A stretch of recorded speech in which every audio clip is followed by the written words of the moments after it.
Frustrações. Frustrações fazem parte da nossa vida.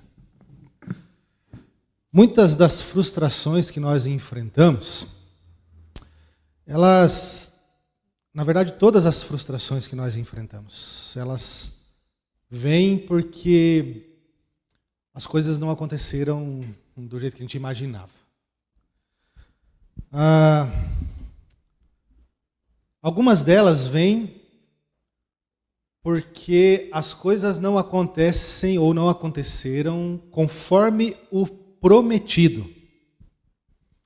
Você foi viajar, mas o lugar não é tão bonito quanto nas fotos. Você chega lá, está sujo, mau atendimento, as coisas são caras. Você vai naquele restaurante, mas o prato não... Sabe, ele é famoso, mas ele não é gostoso como você imaginou que seria. Não te trouxe a satisfação que você imaginou.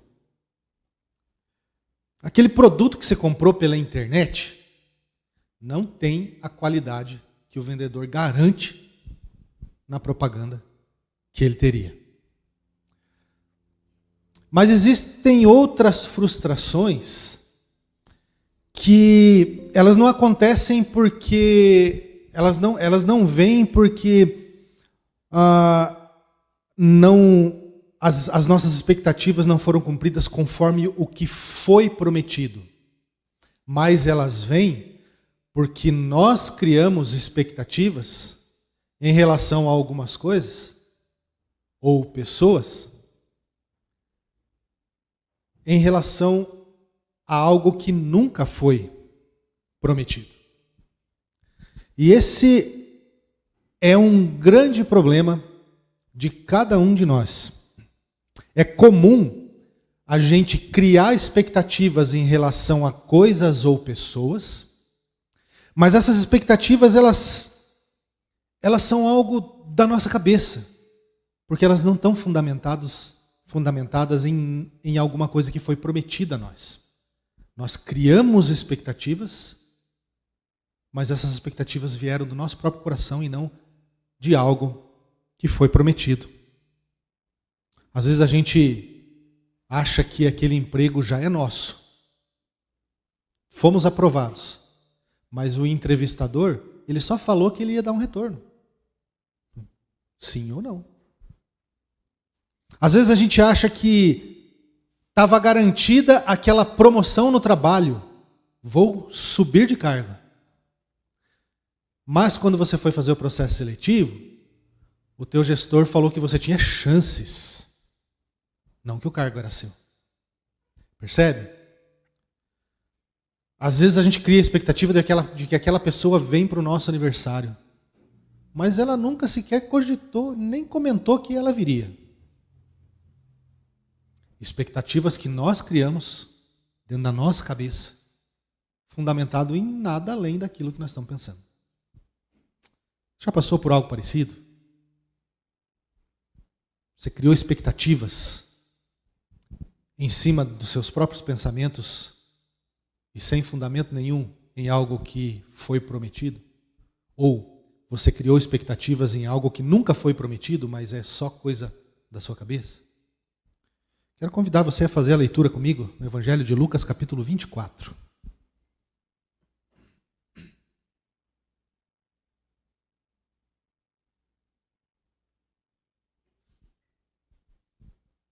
A partir do versículo 13, um texto muito conhecido. Na sua Bíblia aí talvez tenha um subtítulo escrito Os Discípulos a Caminho de Emaús, ou algo parecido.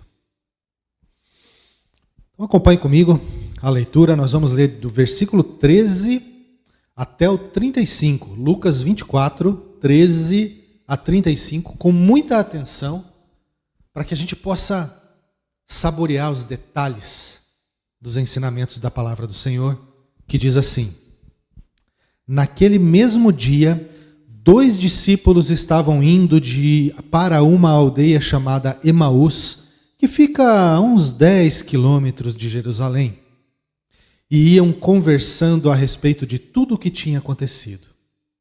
Enquanto conversavam e discutiam, o próprio Jesus se aproximou e ia com eles. Porém, os olhos deles estavam como que impedidos de o reconhecer. Então, ele lhes perguntou: o que é que vocês estão discutindo aí pelo caminho? E eles pararam entristecidos. Um, porém, chamado Cleopas, respondeu: será que você é o único que esteve em Jerusalém e não sabe o que aconteceu lá nesses últimos dias? Jesus lhes perguntou: do que se trata? E eles explicaram. Aquilo que aconteceu com Jesus, o Nazareno, que era profeta poderoso em obras e palavras diante de Deus e de todo o povo. E como os principais sacerdotes e as nossas autoridades o entregaram para ser condenado à morte e o crucificaram. Nós esperávamos que fosse ele quem havia de redimir Israel. Mas depois de tudo isso, já estamos no 3º dia desde que essas coisas aconteceram. É até verdade também que algumas mulheres do nosso grupo nos surpreenderam indo de madrugada ao túmulo e não achando o corpo de Jesus, e voltaram dizendo que tinham tido uma visão de anjos, os quais afirmaram que ele vive. De fato, alguns dos nossos foram ao túmulo e verificaram a exatidão do que as mulheres disseram, mas não o viram. Então Jesus lhes disse: como vocês são insensatos e demoram para crer em tudo o que os profetas disseram. Não é verdade que o Cristo tinha que sofrer e entrar na sua glória? E começando por Moisés e todos os profetas, explicou-lhes o que constava a respeito dele em todas as Escrituras. Quando se aproximavam da aldeia para onde iam, ele fez menção de passar adiante. Mas eles o convenceram a ficar, dizendo: fique conosco, porque é tarde e o dia já está chegando ao fim. E entrou para ficar com eles. E aconteceu que, quando estavam à mesa, ele pegou o pão e o abençoou. Depois partiu o pão e deu a eles. Então os olhos deles se abriram e eles reconheceram Jesus. Mas ele desapareceu da presença deles. E disseram um ao outro: não é verdade que o nosso coração ardia no peito quando ele nos falava pelo caminho, quando nos explicava as Escrituras? E na mesma hora, levantando-se, voltaram para Jerusalém, onde acharam reunidos os 11 e outros com eles, os quais diziam: de fato o Senhor ressuscitou e já apareceu a Simão. Então os dois contaram o que lhes tinha acontecido no caminho e como tinham reconhecido o Senhor no partir do pão. Pai do céu, um texto tão conhecido, e o Senhor traz a tua mensagem hoje para a gente através dele. Então nós pedimos, Espírito Santo do Senhor, que o Senhor mesmo fale conosco. Abra o nosso coração, nos dê entendimento, tira da nossa mente qualquer coisa que possa nos distrair, que a gente possa estar atentos à tua mensagem e que somente Jesus Cristo seja visto e ouvido nesse lugar hoje. Em nome dele nós oramos. Amém.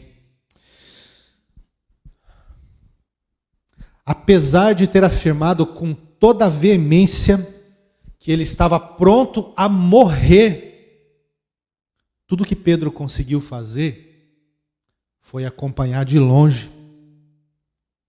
E quando ele foi confrontado, ele negou.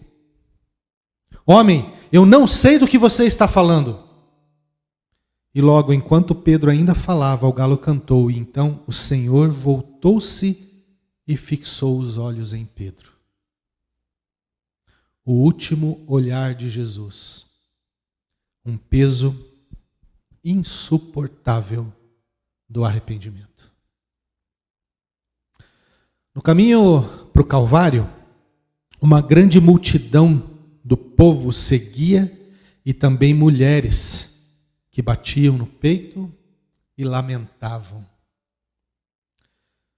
Impotentes diante da situação, tudo o que eles podiam fazer era lamentar. Jesus foi pregado à cruz.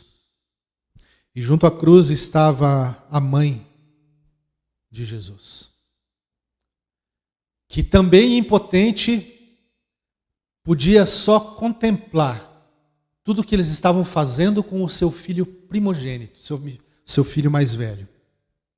Condenado injustamente, torturado, açoitado e agora pregado à cruz. E a mãe sem poder fazer nada. Um homem chamado José, conhecido como José de Arimateia, conhecia Pilatos, foi até Pilatos e pediu autorização para tirar o corpo de Jesus da cruz. Pilatos ficou admirado, mas já morreu? 3 horas da tarde ainda? Porque não era comum morrer tão rápido. E Pilatos mandou verificar, e quando confirmaram que Jesus já estava morto mesmo, ele concedeu autorização a José. José foi lá e tirou o corpo de Jesus da cruz. E, baixando o corpo da cruz, envolveu-o em um lençol que tinha comprado e o depositou num túmulo que tinha sido aberto numa rocha, e rolou uma pedra para a entrada do túmulo. E é isso. Acabou. A história acabou. Aquela expectativa, tudo aquilo que eles viram durante quase 3 anos, acabou. Jesus morreu diante de todos.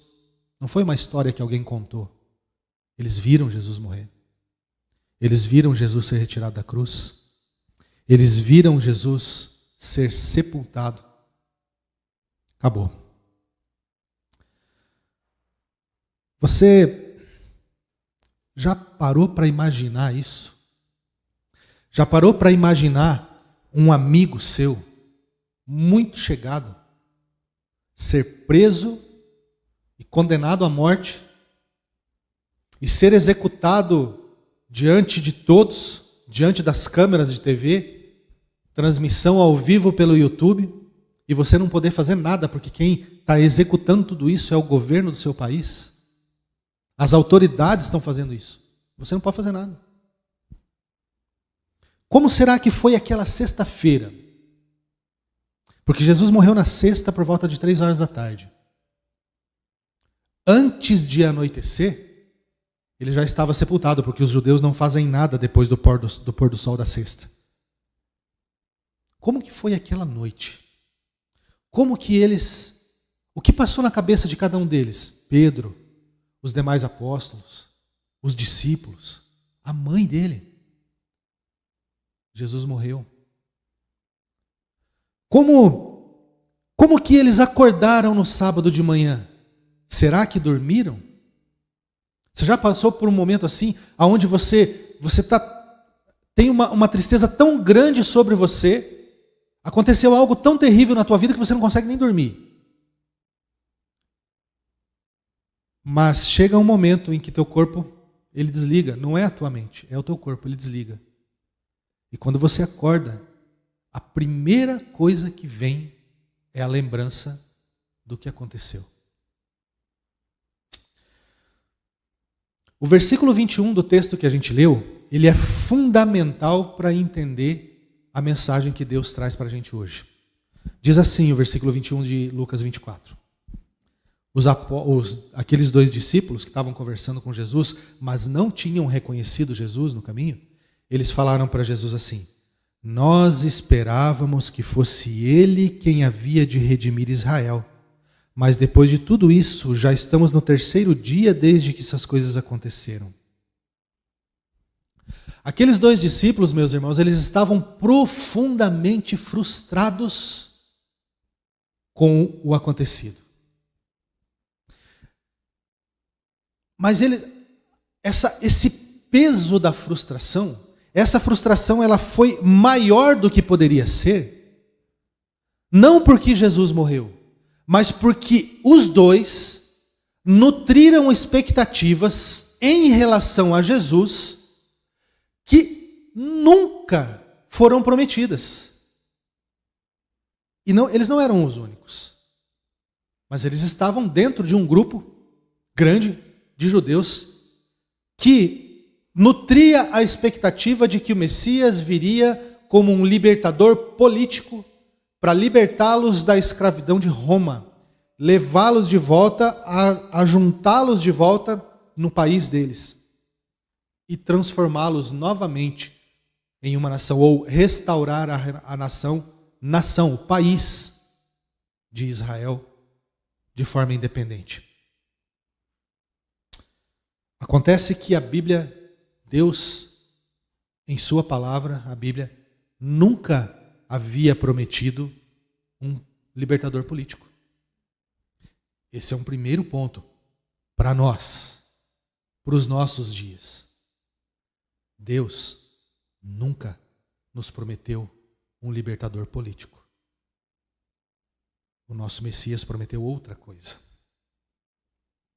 Mas é importante a gente olhar isso, porque pensar nessas coisas nos dá um vislumbre do estado emocional daqueles 2 discípulos que caminhavam de Jerusalém para a aldeia de Emaús, que, como nós lemos, fica mais ou menos 10 quilômetros de distância. Isso vai dar o quê?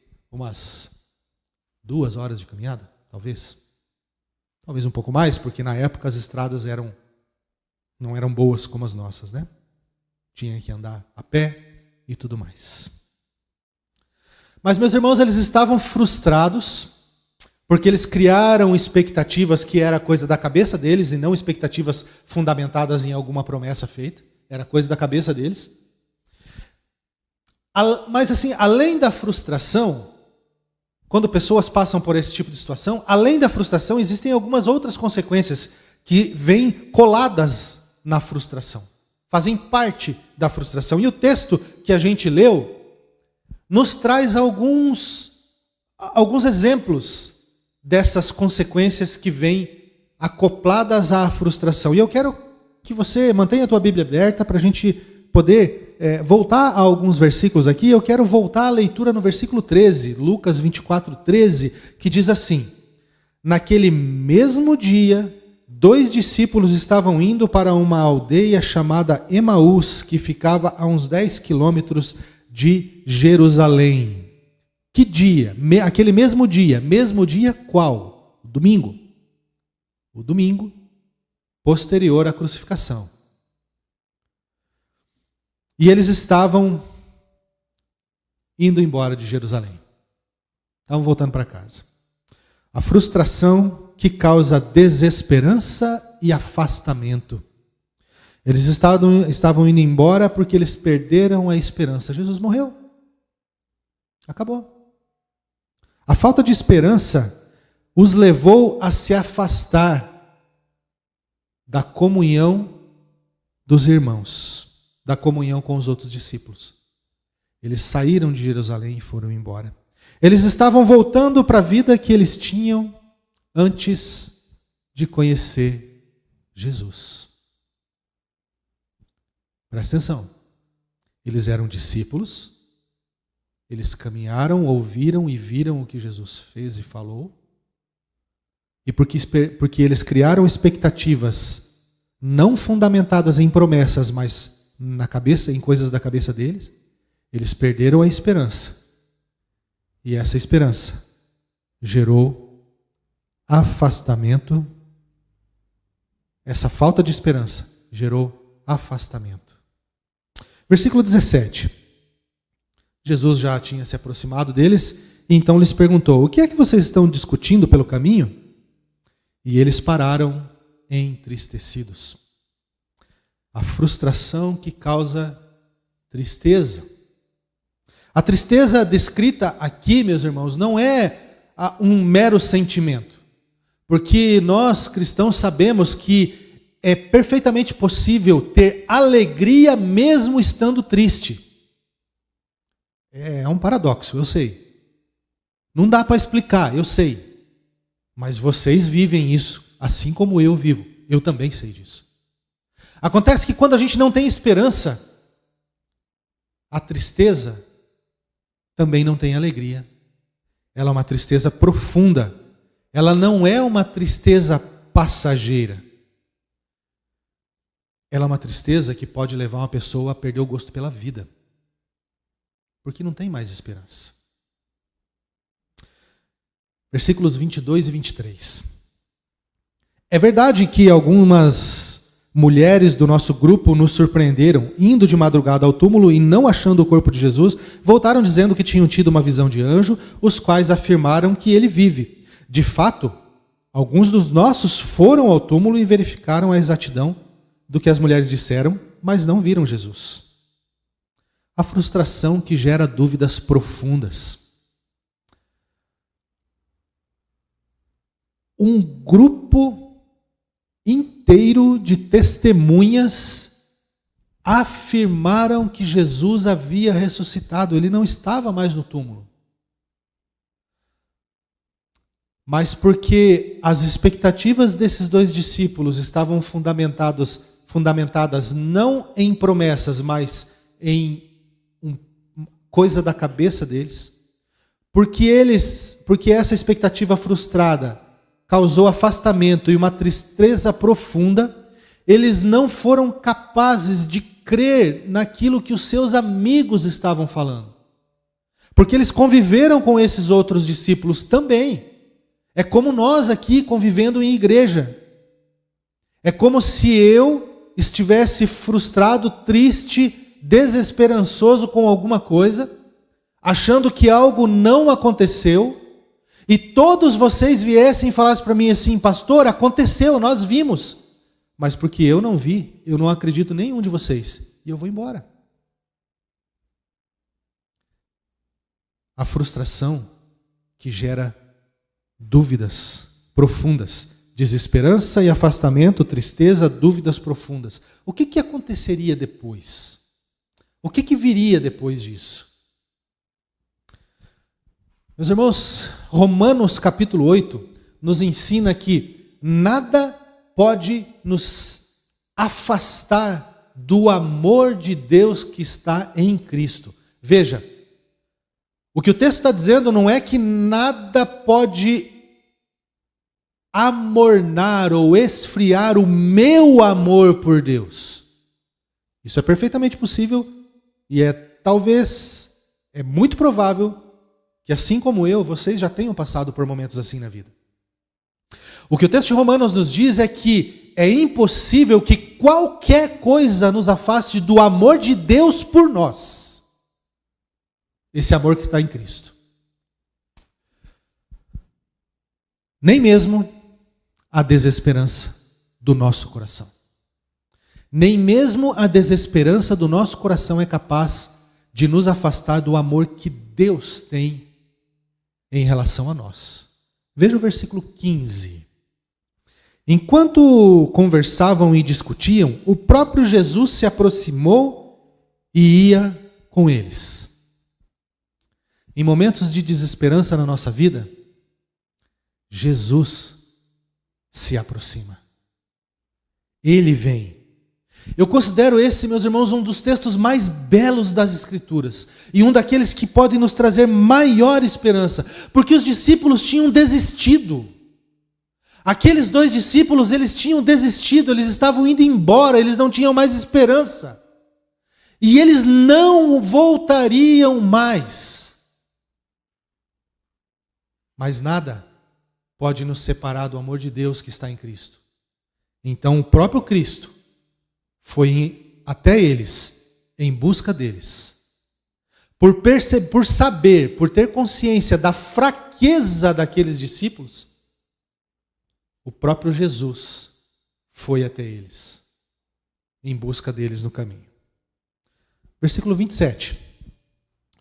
E começando por Moisés e todos os profetas, explicou-lhes tudo o que constava a respeito dele em todas as Escrituras.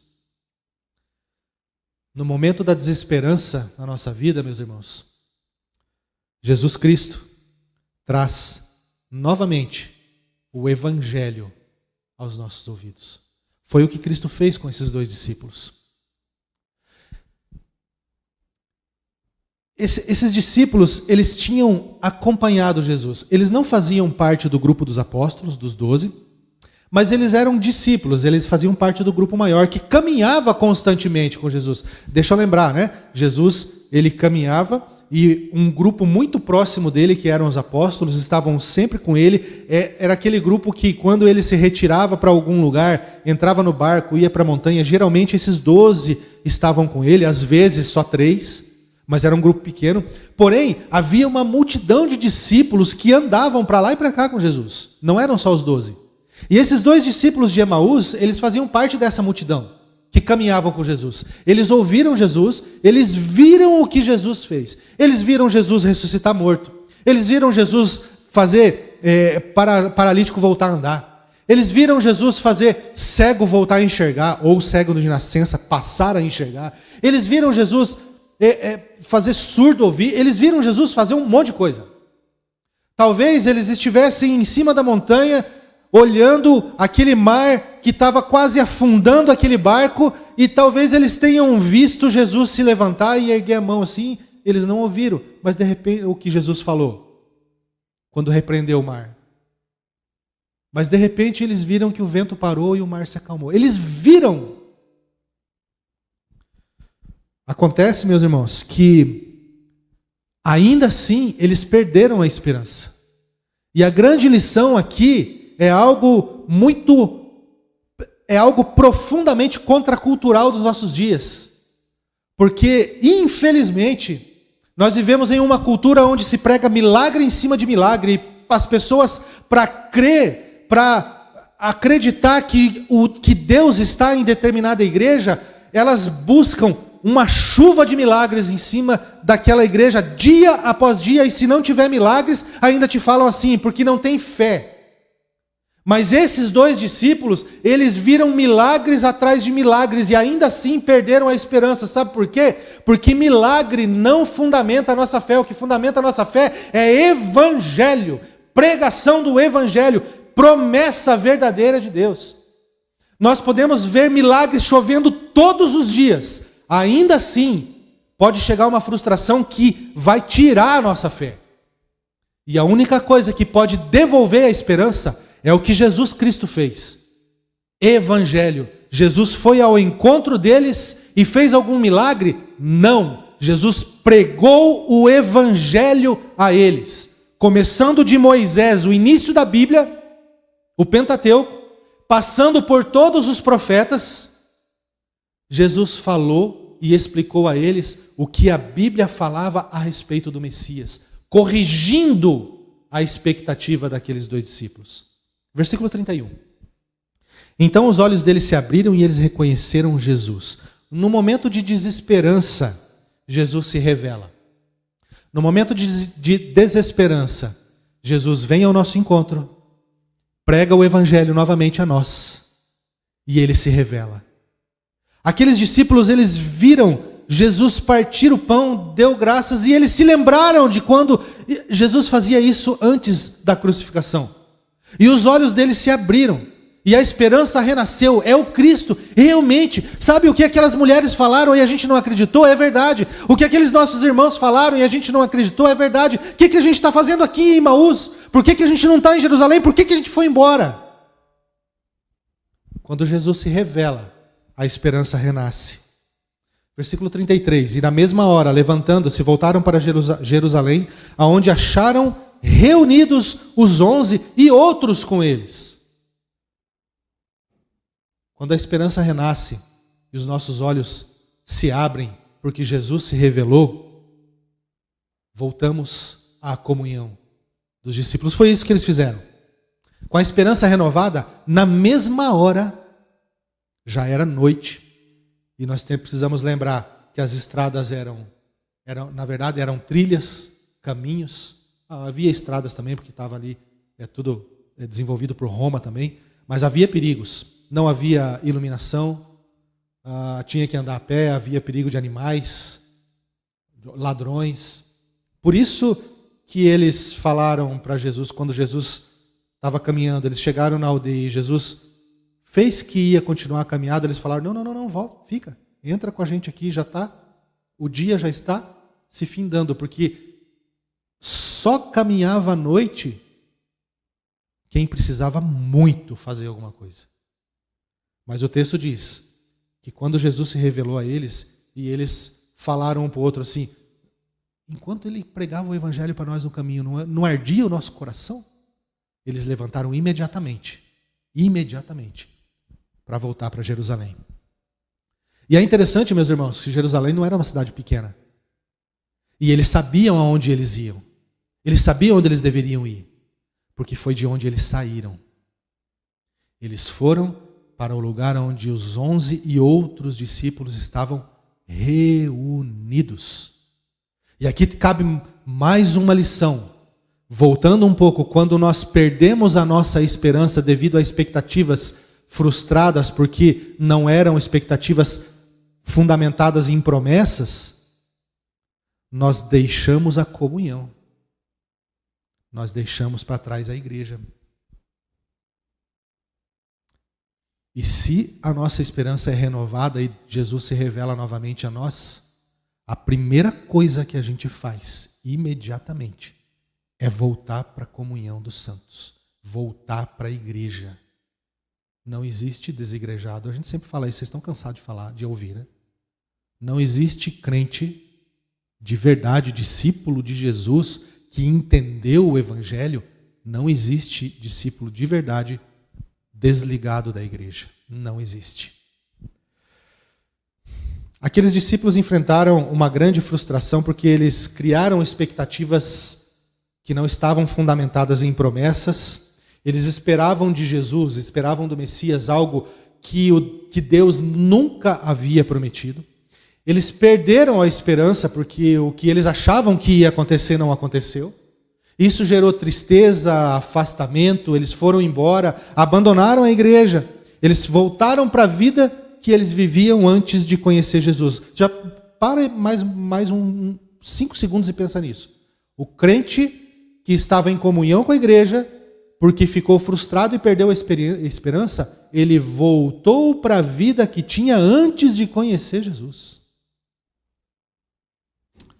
Mas Jesus foi em busca deles, pregou a eles o evangelho, se revelou a eles, e a esperança deles renasceu. E agora, com a esperança renovada, a primeira coisa que eles fizeram foi voltar para a comunhão da igreja, para compartilhar aquilo que Jesus fez na vida deles. Eu quero destacar 2 lições para finalizar, que são muito importantes nesse texto.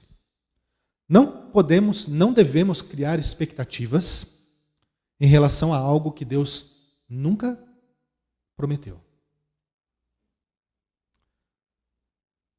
Vamos lá, alguns exemplos. E exemplos que, infelizmente, se vocês pararem para pensar, vocês vão perceber que a igreja, que o evangelicalismo brasileiro, composto por centenas, talvez milhares de igrejas que se dizem evangélicas, elas pregam algo que Deus nunca prometeu. Deus nunca prometeu um libertador político. Não importa qual presidente a gente vai ter no Brasil. O Brasil não tem solução. A Venezuela não tem solução. China não tem solução. Cuba não tem solução. Que venha de um político, ou de um partido, ou de um grupo político, ou de um país que tem uma visão política contrária a esses. A solução também não vem dos Estados Unidos. Deus nunca prometeu isso. A solução para os problemas do mundo que Deus prometeu está em Cristo. Cristo. Quando algo acontece que dá uma melhorada na nossa vida, isso é um vislumbre do que será o céu. Mas enquanto estivermos aqui, a coisa é muito contrária do que geralmente pensamos, porque a Bíblia diz que vai ser cada dia pior. Guerras, rumores de guerras, perseguições se intensificando como dores de parto. Vocês sabem como acontece dores de parto? Primeiro, cada meia hora, depois cada 25 minutos, depois cada 20 minutos, depois cada... vai indo, até que a cada 1 minuto, 30 segundos está a dor de parto. É isso que a Bíblia quer dizer. Cada vez mais intensamente, com uma frequência cada vez maior, essas coisas vão acontecer. Então, aí é que entra a esperança. Jesus volta e traz redenção. E essa é a solução. Deus nunca prometeu que se você ficar, ou eu, se a gente ficar doente, e a gente orar com muita fé, Ele vai curar. Nunca prometeu isso. Nós temos orado pelo meu tio. E eu orei com muita fé para que não fosse nada grave. Oramos por ele hoje porque ele sofreu um derrame, um AVC. Continuamos orando para que a saúde dele seja restaurada. Sabemos se vai ser? Muitas igrejas por aí vão dizer para mim que se eu orar com fé, Deus vai fazer. Deus nunca prometeu isso. Pelo contrário, a promessa dele foi: se vocês pecarem, vocês vão morrer. E é isso que está acontecendo comigo e com você. Porque pecamos, somos pecadores. Deus nunca prometeu que a gente não ia viver em pobreza. Nunca. Aliás, no Antigo Testamento, infelizmente eu não me lembro agora o endereço, né? Mas tem um versículo que diz assim: porque sempre haverá pobre no meio de vocês. Sempre. E eu sinto muito se você, assim como eu, está no grupo dos pobres. Deus nunca prometeu riqueza. Alguns têm, outros não. Uma outra hora a gente fala sobre isso. Mas Deus nunca prometeu riqueza. Ele faz. Eu não estou dizendo que ele não faz, meus irmãos. Não estou dizendo que ele não faz. Mas, mais uma vez, são vislumbres do que será a vida redimida por Cristo, sem nenhum problema. Depois da redenção não haverá doença. Depois da redenção não haverá morte. Depois da redenção não haverá sofrimento. Depois da redenção não haverá fome. Depois da redenção não haverá miséria. Depois da redenção não haverá opressão política. Depois da redenção não haverá pobreza. Antes, isso vai continuar acontecendo. E se a sua fé está fundamentada em um retorno material para essa vida, você tem duas opções. Ou você ouve o evangelho que Jesus veio ao seu encontro hoje, está pregando novamente aos seus ouvidos e entende que não é isso que ele prometeu, ou eu não sei o que está fazendo aqui. A pregação do evangelho não é algo que deve ser feita, meus irmãos, apenas a pessoas que ainda não se converteram. A pregação do evangelho é algo que eu e você precisamos todos os dias. Não importa se temos 1 ano ou 40 anos de caminhada cristã. Precisamos ouvir, precisamos pregar o evangelho a nós mesmos todos os dias, para que a nossa esperança seja mantida viva. Porque se não ouvimos o evangelho todos os dias, a nossa esperança vai morrer. Segundo, mesmo que a gente perca a esperança, a gente nunca vai perder a salvação, porque Jesus vem ao nosso encontro, assim como ele foi ao encontro daqueles 2 discípulos no caminho de Emaús. Porque nada pode nos separar do amor de Deus. Nada, nem mesmo a nossa desesperança. Então, eu quero finalizar dizendo que, se por um acaso você está passando por um tempo em que você... Não é um tempo de desesperança. Você está naquele momento bom da vida, sabe? Na bonança, naquele momento tranquilo. Que eu sinto lhe dizer que é apenas o silêncio que é o prelúdio da tempestade. Logo vem tempestade na tua vida aí. Sempre acontece. Sempre acontece. Precisamos estar preparados. A Bíblia fala, Jesus falou assim que aquele que fundamentou, que construiu a casa lá com o alicerce lá na rocha, que é Cristo. Quando a tempestade veio, não é se, é quando. A tempestade vem. Aonde? É a mesma coisa, nós estamos falando disso aqui, é esperança. Se o fundamento da casa estiver na areia, é uma esperança baseada em expectativas da nossa cabeça. O fundamento da casa estar na rocha é uma expectativa nossa baseada em promessas de Deus. E aí a tempestade vem e a casa permanece firme, não acontece nada. Se você está passando por um momento tranquilo da vida, essa mensagem de hoje é para você. Está trazendo, está fortalecendo a tua esperança, está lembrando você das promessas do Senhor, e você começa a lembrar e fala, não, é verdade, é isso mesmo. Não, eu posso até ganhar bastante dinheiro aqui nessa vida, mas Deus nunca prometeu isso para mim. E se por um acaso eu não ganhar, tá bom, porque a minha fé está em Cristo, o que eu desejo é Cristo. E se eu ganhar, beleza, melhor ainda, porque daí eu vou ter com que dividir, porque a palavra de Deus diz, aquele que roubava não roube mais, antes trabalhe para ter com o que ajudar as pessoas.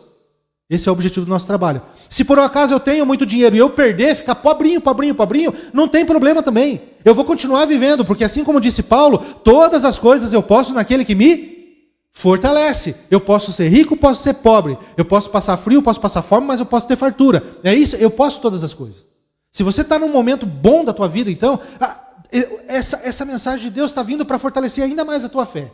Ainda mais a tua esperança, te dá muito mais esperança. Agora, se você está passando por um momento complicado da vida, em que você já perdeu a esperança, ou está quase, essa mensagem vem para dizer para você assim, dá uma olhada de volta aonde você está fundamentando as tuas expectativas. É nas promessas de Deus mesmo? Ou será que você não está enfrentando uma frustração, uma tristeza profunda, porque você criou expectativas em algo que Deus nunca prometeu? E hoje, se esse é o caso, Jesus veio ao teu encontro, pregar novamente o Evangelho aos teus ouvidos, para que você entenda e para renovar a tua esperança. Renovar a tua esperança nas promessas do Evangelho verdadeiro. Que todos nós possamos, meus irmãos, nesse ano de 2026, pregar o Evangelho a nós mesmos todos os dias. Nos expor à pregação do verdadeiro Evangelho todos os dias. Para que a nossa esperança, as nossas expectativas para esse ano não estejam fundamentadas em coisas da nossa cabeça, mas estejam fundamentadas nas promessas de Deus. Porque coisa da nossa cabeça, mais de 80% das coisas que estão na nossa cabeça nunca acontecem. Agora, promessa de Deus nunca falha. Se as nossas expectativas estiverem fundamentadas nas promessas de Deus, com certeza nós passaremos os momentos da vida sem essa frustração profunda que vai causar tristeza e afastamento. Que Deus assim nos abençoe e que a gente possa lembrar que quando Jesus vem e prega o Evangelho, se revela a nós, se por um acaso nós estamos titubeando, balançando e nos afastando da comunhão, o primeiro movimento que nós fazemos é voltar para a comunhão, assim como aqueles 2 discípulos de Emaús fizeram. E lá eles encontraram um grupo de outros discípulos que disseram assim, é verdade, Jesus vive. Pai do céu, nós somos gratos ao Senhor pela Tua palavra, pelo Teu Evangelho, e pedimos em nome de Jesus que essa mensagem fique gravada na nossa mente, desça ao nosso coração e transforme a nossa vida. Nós oramos em nome de Jesus. Amém. Amém. Nós vamos